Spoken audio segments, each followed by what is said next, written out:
據可靠情報，近日喺鬧市之中出現咗一個不為人知嘅世外桃源。呢個地方令唔少人流連忘返。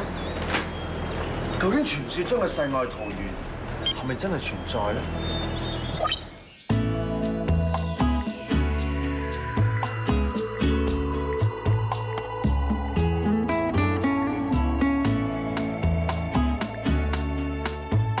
哇！呢度真係世外桃源啊！間酒店咁正，喺度住翻3、5、7日先。我就唔建議你喺 Ivy 呢度過夜啦。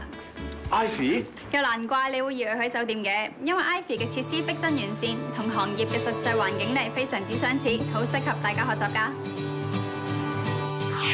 Ivy 嘅設備完善，貼近業界標準，好似院校入邊嘅模擬酒店套房、高級餐廳同埋 SPA 等設施，俾同學可以喺實際環境入面學習，翻工做嘢自然更快上手啦。